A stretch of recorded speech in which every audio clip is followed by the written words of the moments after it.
Les grosses têtes de Philippe Bouvard sur RTL.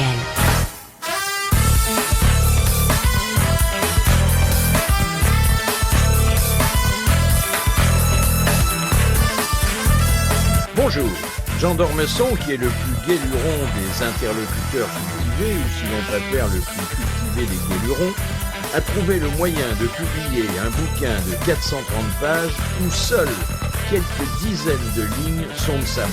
Et altruiste avec ça, puisque son entreprise, qui a fait un malheur dans les librairies, c'est-à-dire le bonheur des libraires, consiste à partager avec les lecteurs ses enthousiasmes poétiques.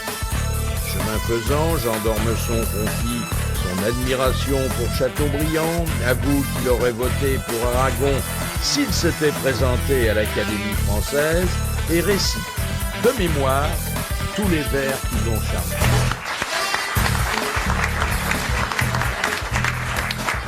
Alors la préméditation, cher Jean d'Ormesson, éclate dès la couverture de ce livre. Et toi, mon cœur, pourquoi battu, qui est un emprunt apollinaire. Tout le livre est d'ailleurs un emprunt. Oui, oui, c'est vrai. Mais pas emprunté pour autant, parce que vous êtes très à l'aise, vous avez une vraie familiarité avec des gens qui sont morts depuis des siècles. Ronsard, par exemple, on a l'impression que c'est un de vos copains. Ronsard, on voit bien ce qui surnage. Ceux que j'aime vraiment, c'est Ronsard, Racine, Péguy, Aragon. Voilà. Connaissant vos préventions contre la gauche, j'appréhendais que vous ayez passé sous silence Mignonne, allons voir s'il arrose, mais non. Non, j'ai quand même mis. J'ai hésité à le mettre parce que c'est très très connu. Vous savez, je dois vous dire d'abord que, au fond, je vous dois des excuses parce que il me semble que je viens ici très souvent. Pas assez à notre gré. Oui, j'ai l'impression d'avoir mon rond de serviette et ma tasse de thé, là, ici. Je suis venu il y a moins d'un an pour un livre qui était vos adieux à la littérature. Qui était une sorte d'adieu à la littérature. Alors, je me suis dit, est-ce que... Je voulais d'ailleurs appeler ce livre qui s'appelait « C'était bien », je voulais l'appeler « Adieu ». Et puis voilà que je reviens. Alors c'est un peu comme la... c'est un demi-retour. Et d'ailleurs, le Canard enchaîné vous étrille un peu ce matin en remarquant que vous n'avez, dans un livre de 430 pages, écrit qu'une page et demie. Mais enfin, il y a 8 pages quand même. Mais en effet, c'est que ce n'est pas un vrai livre. Je vais pas faire comme la Castafiore, des retours perpétuels. C'est donc un livre écrit par quoi? Mais par des nègres. La plupart des gens cachent leurs nègres, et moi, je les affiche. C'est des bons nègres, hein? Voilà, c'est des bons nègres. De Corneille à Claudel sont de bons nègres. Est-ce que je peux vous réciter un poème de Toulet? Très court. Ça vous ennuie, peut-être? Non, on est là pour ça, hein? Vous souvient-il de l'auberge? Et combien j'y fus galant? Vous étiez en piquet blanc, on eût dit la Sainte Vierge. Un cheminot navarrais nous joua de la guitare. Ah, que j'aimais la Navarre, et l'amour, et le vin frais. De l'auberge dans les Landes, je rêve, et voudrais revoir l'hôtesse au sombre mouchoir, et la glycine en guirlande. Voilà. C'est merveilleux. Première citation envoyée par Monsieur Cellier de Rodez, qui a dit « La procréation serait obtenue de façon plus honorable si elle pouvait se dispenser des relations sexuelles. » Voilà, exactement. Ah, voilà. Exactement. Qui a dit ça? Michel Galabru. Non. De façon un peu plus imagée. Jean-Paul II? Mort. Il est mort. Ça lui apprendra. C'était un ecclésiastique éminent, mais il n'est jamais devenu pape. Danielou. Et qui n'aimait pas les dames. Enfin... Il n'aimait pas les dames. Il les avait aimées dans la première partie de sa vie et après Le père de Foucault. Pique-pendre. Non. Le prince Charles. Non. Qui est un des chefs de l'église anglicane, donc un ecclésiastique. Saint-Machin, Oui. Saint Thomas d'Aquin. Non. Saint-Augustin. Saint-Augustin. Exactement. Changez à Péroni et vous descendrez à la bonne station. C'est lui d'ailleurs, je crois, qui avait appelé le cloaque le sexe de la femme, hein? Ah oui. Ce qui n'était pas gentil. C'est pas gentil. Hein. Il veut être un claque, peut-être. Il allait au claque, tout simplement. Mais vous déplorez alors que le sexe mène le monde comme ça, hein? Ah ben parce que c'est effrayant. Surtout depuis que vous courez moins derrière le vôtre. Oh, c'est mesquin comme... Oh, que c'est petit. Ah bon, ben c'est ce que je disais. Et vous, Jean-Claude? Non, ça se tasse non. aussi. Oui, ça se tasse aussi. Ah, ça se tasse en vieillissant? Mais moi, j'ai eu de l'alternance et voilà, je suis très content. Mais le sexe, vous lui devez aussi des bons moments. Ah, bien sûr, non, non, mais surtout quand on est amoureux, parce que si c'est le sexe pour le sexe, Oui, c'est ça. tristouné. Il est plus fin que ça, il est poétique, il y a un peu de C'est un poésie peu dans l'amour. romantique, oui. Des bons moments, des bons moments. Il y a une définition de l'amour par Proust qui est dans mon livre, qui n'est pas gai, c'est j'appelle ici amour une torture réciproque. Vous voyez, C'est magnifique, ça. Hein C'est C'est beau. vrai que quand on est amoureux, On comprend qu'il est fini tout seul dans sa chambre du boulevard Haussmann avec Céleste, hein? Oui. Venant de Proust, Vous c'est connaissez- étonnant que ce soit pas gay. Il y avait un dessin formidable, je me rappelle, dans le New Yorker. Il y avait des dessins merveilleux dans le New Yorker. Je sais pas si ça continue encore. Je crois que c'était dans le New Yorker. On voyait deux groupes de femmes et au milieu, il y avait un arabe qui passait et un des groupes de femmes disait il nous trompe avec un autre harem. Ah oui. Pourquoi vous faites la part si belle à Chateaubriand, qui écrit plutôt en prose, lui, hein? Alors, j'ai eu, oh mon Dieu, j'ai eu peut-être une idée. Quand on réunit des textes, comment est-ce qu'on les classe? Alors, il y a 3 méthodes pour classer les textes. La première, c'est l'ordre chronologique. Alors, on commence par Villon et par Marot, on finit par les vivants, que j'admire beaucoup, Bonnefoy ou Jacotet. La deuxième méthode, c'est l'ordre alphabétique. J'ai un de mes confrères qui s'appelle Revel, qui a fait une très belle anthologie par ordre alphabétique. Mais c'est pas beaucoup plus intéressant que l'ordre chronologique. La troisième méthode, c'est un peu scolaire et universitaire, c'est par thème. Et j'ai inventé une 4e méthode. Au fond, je raconte ma vie et la vie du lecteur à travers ses poèmes. Voilà ce que c'est. C'est une autobiographie déguisée à travers les poèmes. Bon, Et- vous ne le cachez pas d'ailleurs que ces poèmes sont ceux qui continuent à hanter votre mémoire. Absolument. On vérifiera d'ailleurs En si principe, vous j'ai- vous avancez pas trop. En principe, je sais pas. En principe. En principe. Et alors, Mais alors, dites en plus, pourquoi- j'ai ajouté des textes en prose. Oui, oui. Alors, il y a des textes en prose qui me paraissent aussi beaux que des poèmes, et naturellement, en premier lieu, Chateaubriand, qui est un copain à moi depuis longtemps, n'est-ce pas il y a des textes de Chateaubriand, d'ailleurs, extraordinaires. Il y a un texte de Chateaubriand qui aurait pu être signé par Karl Marx, je ne sais pas si vous l'avez repéré, Oui, oui. qui est un texte d'extrême gauche pour cet homme d'extrême droite. Il y a 4 vers de Ronsard qui sont d'une actualité assez stupéfiante. Aimons donc bel et beau. Baisons tout à notre aise, puisque plus on ne baise, par-delà le tombeau. Hein? C'est un beau programme, non? Hein? Ah oui, ah oui. Ça devrait marcher comme ça, oui. Mais alors, pourquoi avoir oublié 2 poèmes dont moi, personnellement, je n'arrive pas à me défaire depuis des années, Les stances de Malherbe et Les jeans de Victor Hugo? Alors, les jeans de Victor Hugo, les jeans n'entraient pas vraiment. Les jeans, c'est... Ils sont un peu délavés. Je croyais qu'ils étaient de Lévi-Strauss, moi. C'est une très bonne formule. Les jeans de Hugo, c'est un peu délavé. C'est une acrobatie. Bon, alors...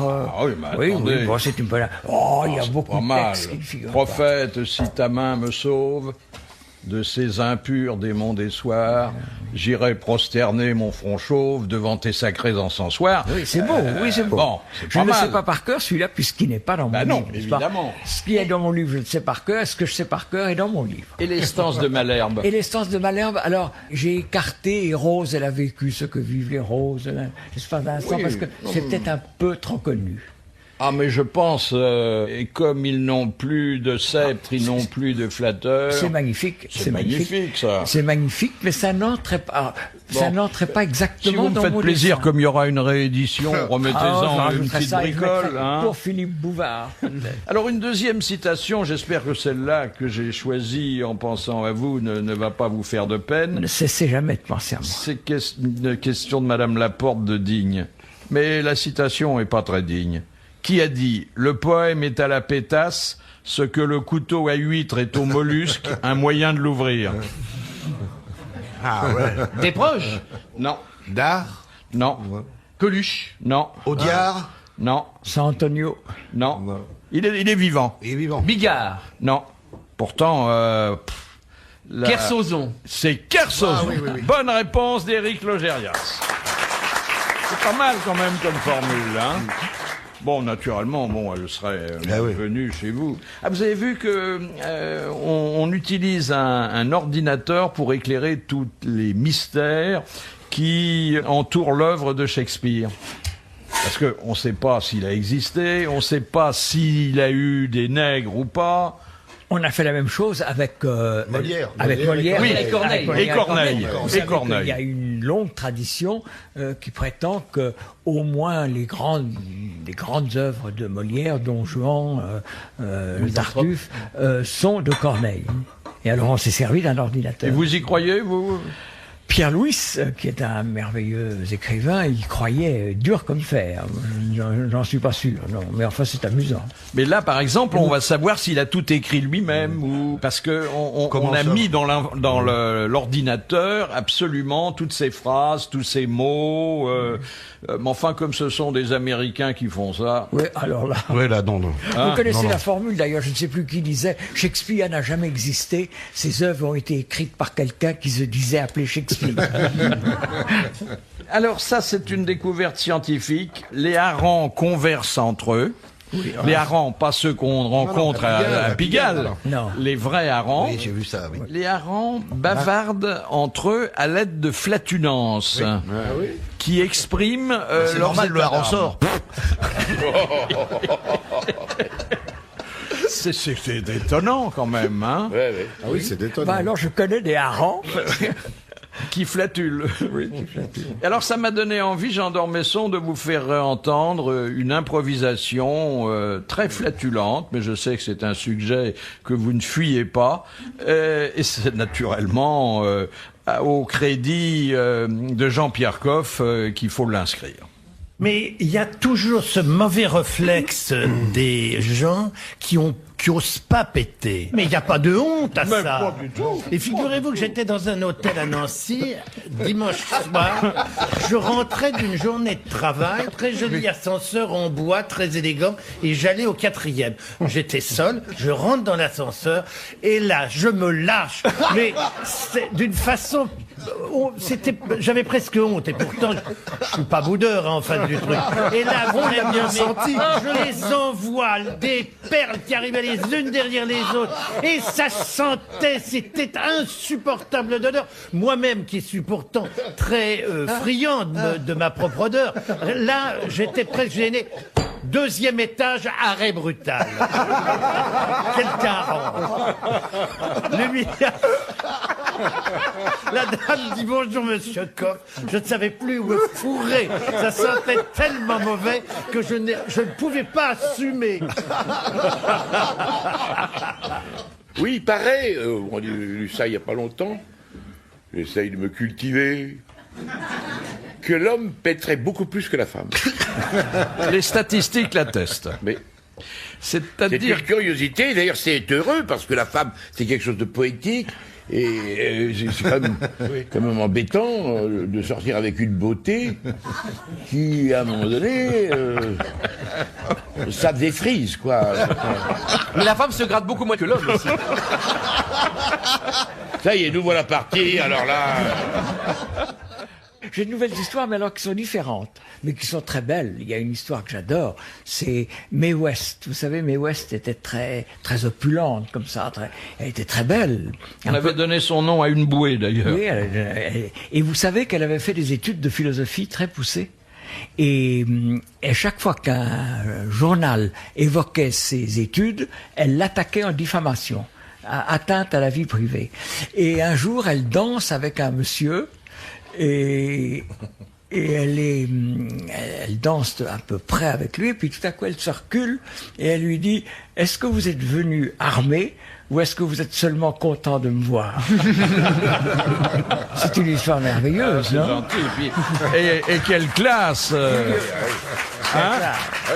Alors, en anglais, c'est Did you come with your gun or are you just pleased to see me? Ah, c'est encore plus drôle, là. C'est mieux. Et c'est la même à qui a fait une réponse que je trouve éblouissante.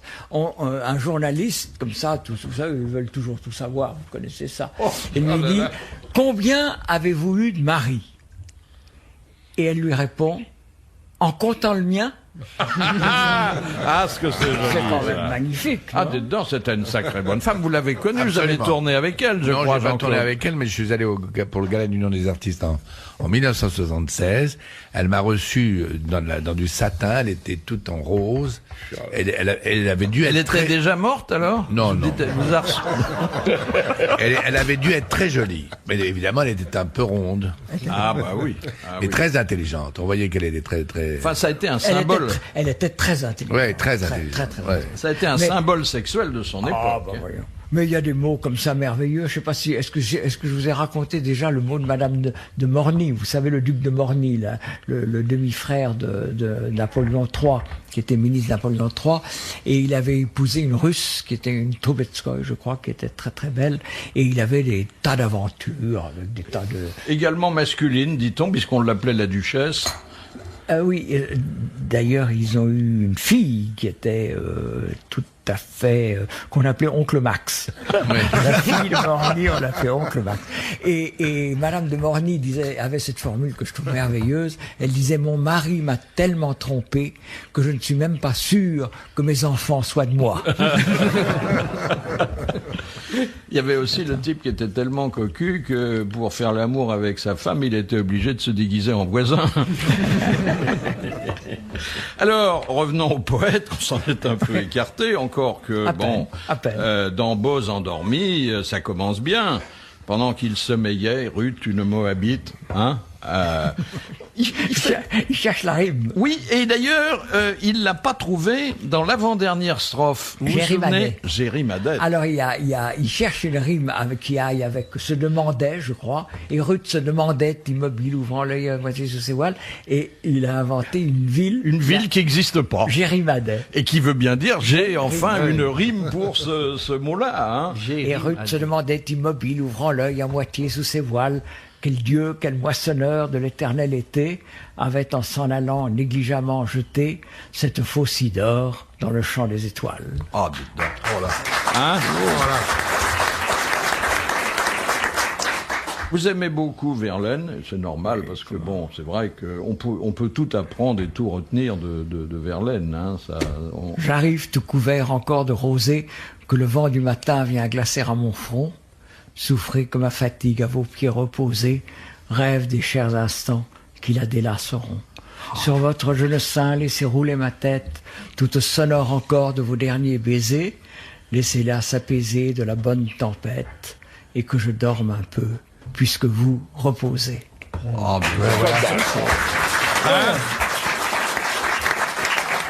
Hein, monsieur Michel? Ah oui, c'est formidable, c'est extraordinaire. Non, mais je peux bien le dire, ce livre est un chef-d'œuvre, n'est-ce pas? Il est beau d'un bout à l'autre. C'est le plus beau livre que j'ai jamais écrit.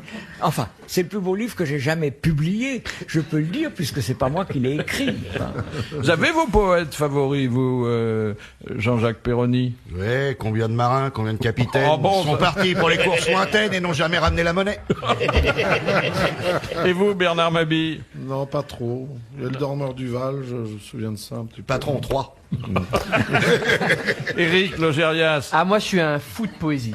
De Guilvic à Aragon. Aragon. Je suis surtout un fou de poésie à partir des symbolistes là jusqu'à maintenant. Quoi. Je suis pas- Aragon, c'est sublime. Aragon est sublime. c'est C'est sublime. Magnifique, alors, oui. Ben, Jean Dutour lui rend hommage dans son dernier livre. Oui, hein. absolument. Ô mon jardin d'eau fraîche et d'ombre, ma danse d'être, mon cœur sombre, mon ciel des étoiles sans nombre, ma barque au loin, douce à ramer.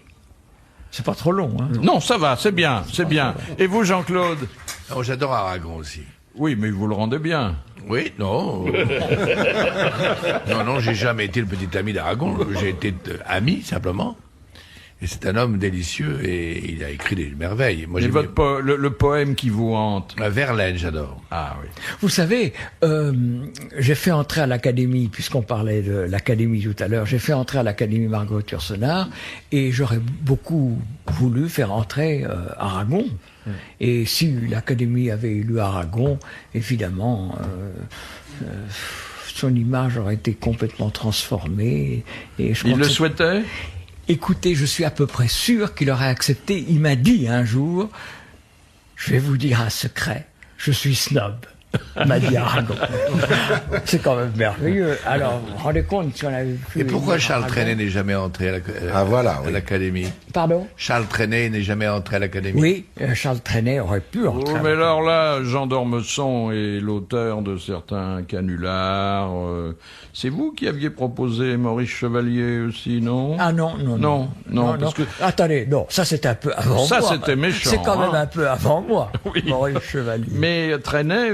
Non, le seul canular que j'ai fait, c'est quand Yourcenar a été élu dans les drames, parce que l'Académie, au fond, était très hostile à l'élection de Marguerite Yourcenar. Et alors, il y a des journalistes qui m'ont dit, mais alors, qu'est-ce qui a changé? Et j'ai dit, maintenant, il y a 2 cabinets. Sur l'un, il y a écrit messieurs, et sur l'autre, Marguerite Yourcenar.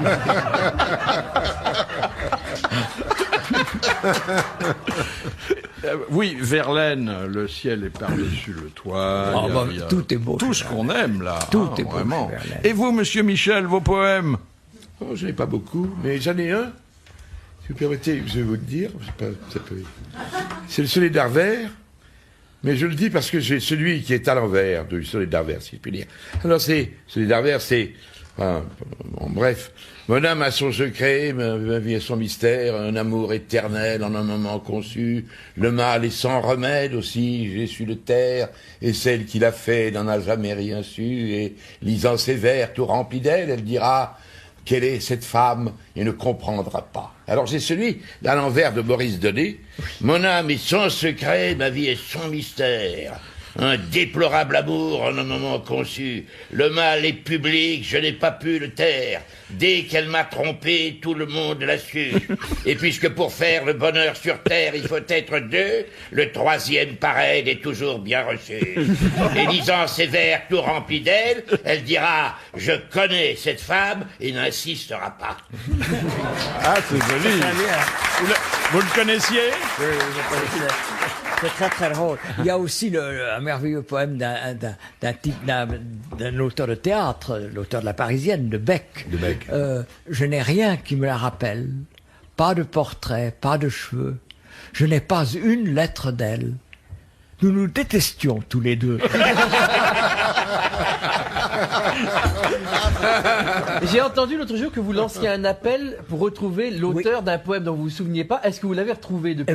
Non, et c'est curieux, personne... Le poème est très court, c'est « J'ai choisi de rester fidèle, pour rien, pour le souci du temps, pour pouvoir dire elle était belle, la vie au creux de mon amant. » Je me rappelle ces vers, mais je ne sais plus de qui ils sont. Ils sont d'une femme, évidemment. Et je ne sais plus de qui c'est. Et peut-être un jour, un lecteur me dira qui c'est. Ami lecteur ou mon frère. Question de Madame Dalorceau. À Milly-la-Forêt, où repose Jean Cocteau, qu'y a-t-il d'inscrit sur la dalle? Je reste avec vous. Je reste avec vous. Bonne réponse de Jean-Claude Brialy. Bravo. Question de Monsieur Legrand. Qui a écrit les paroles de la chanson de Charles Trenet, Débit de lait, débit de l'eau? Francis Blanche. Francis Blanche. Ah, c'était une chanson que vous auriez pu... Enfin, elle était un petit peu fantaisiste. C'est une bonne réponse collégiale, et j'ajouterais, pour qu'il n'y ait pas d'ambiguïté dans l'esprit de nos auditeurs, masculine. J'ai vu un écho vous concernant, un écho people, comme on dit, vous savez, Jean d'Ormesson. Pour rendre hommage à sa famille monarchiste, Jean d'Ormesson s'est offert du papier toilette orné de fleurs de lys. C'est vrai? Attendez, répétez-moi ça. Pour rendre hommage, enfin ironiquement bien sûr, à sa famille monarchiste, Jean d'Ormesson s'est offert du papier toilette orné de fleurs de lys. Mais c'était l'histoire de torche cul. Où avez-vous trouvé ça? Dans Gala. Quelquefois, il y a des papiers toilettes, sans insister bien sûr sur l'ustensile. Vous avez quand même des papiers qui sont révélateurs, des gens qui ont des dollars dans leurs toilettes. Vous n'avez pas ça, vous, Jean-Claude? Ah non. Non? Vous avez du Cardin, sûrement? Non, pas du tout. Qu'est-ce que vous utilisez? Je sais pas. Les sages font ça dans la position du lotus en Non, général. j'aime bien le blanc, par contre. Le papier blanc. J'aime pas les papiers de Oui. couleur. Oui, Ah il oui. aime bien voir ce qu'il a fait. Voilà. Je veux pas que ça soit brouillé, l'histoire. Et vous, monsieur Michel? On ne fait pas attention, mais évidemment, à la mesure de mon ascension budgétaire, c'est-à-dire amélioration de mes finances, je suis parti, bien entendu, comme beaucoup, du papier journal. Qui laisse parfois des traces. Qui laissait des imprimeries sur votre...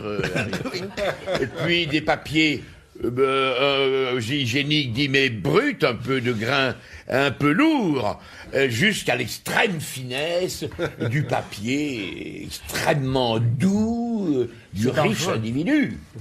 C'est Coluche qui racontait qu'à ses débuts, et dans le même état budgétaire que vous, il utilisait du papier journal, et qu'un jour, alors qu'il sortait des toilettes, sa femme lui avait dit « Tu avais vu ce que tu as sur les fesses ?» Et il y avait un titre qui s'était imprimé en décalcomanie, il y avait marqué « Encore 2 victimes du gaz à Pantin ». Je crois qu'il y avait un abbé qui lisait l'Évangile quand il était sur le trône. Et alors son supérieur l'appelle et lui dit, je ne sais pas si c'est convenable de lire des textes sacrés dans cet endroit.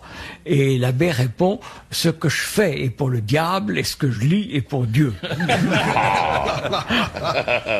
Qui, demande Madame Cassagne de Paimpol, avait proposé d'orner la tour Eiffel de 2 bras mobiles afin qu'elle puisse saluer les touristes en visite? C'est Allais, non? Quelqu'un que vous avez connu? Quelqu'un que j'ai connu, c'est Pagnol, quand même. Non. Achard. Non, alors, quelqu'un à qui on prête beaucoup d'austérité et qui adorait rire? Mauriac, non. Non. Je ne vois. Monterland. On se rapproche un peu après Mauriac. Morois, non. Non. Un académicien? Oui. Ah, un confrère. Claudel. Oui. Ouais. Paul Claudel. Bonne réponse de Bernard Mabille.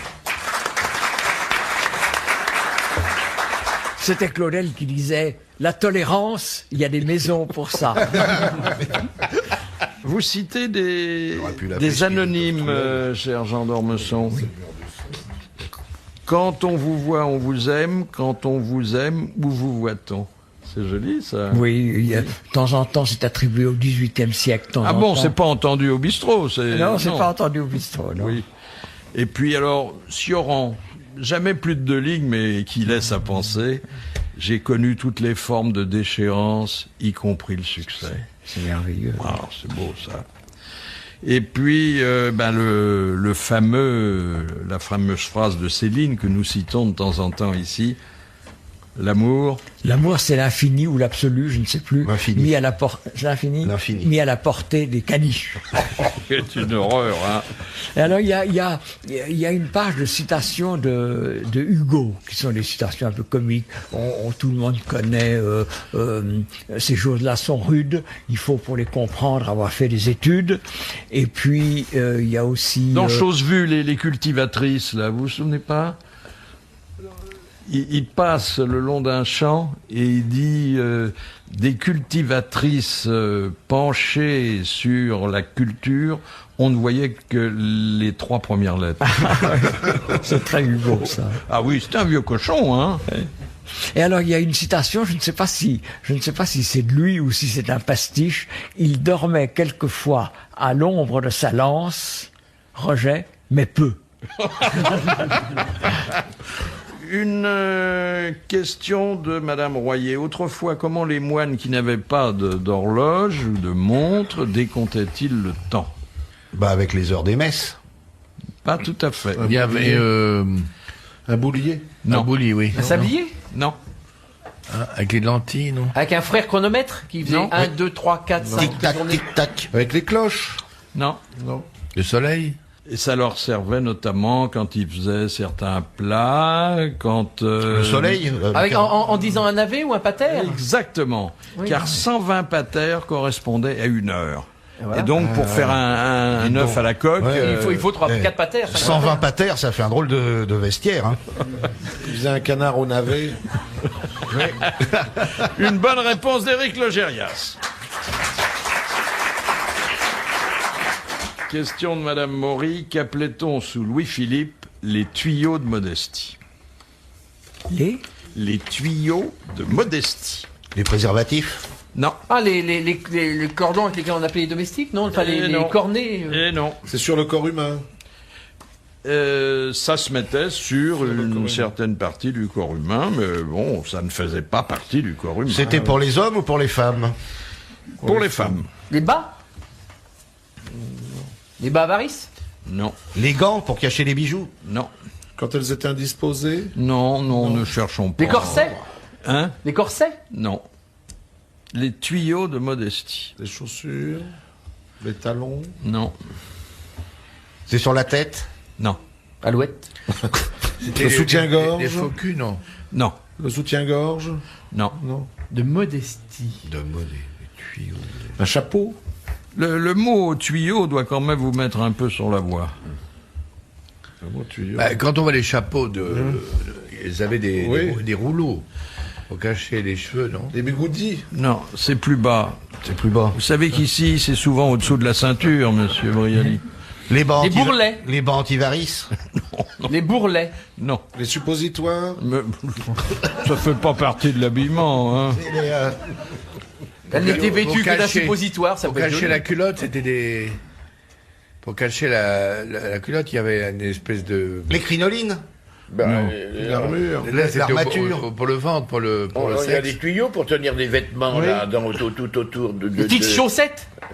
Enfin, Des jarretières. représentez-vous, en faisant appel à vos souvenirs de jeunesse, les sous-vêtements féminins de l'époque. Ben oui, c'est ce que je vous dis. Il y avait des Bah, les jupons, culottes des tuyaux, longues, quoi. la culotte longue avec qui était resserrée au genou, là, avec des petits volants. Alors, c'était effectivement, non pas une culotte, mais Un pantalon? un pantalon. Un pantalon. Un pantalon de lingerie fine, Voilà, bah oui. amidonné, Ouais. Donc l'école dure. et amidonné non Avec pas par quoi? le, Par quoi, par le oui. monsieur, mais oui, par ça, la dame. toujours, voilà. Fendu sur le haut. Bonne réponse de Bernard Mabille.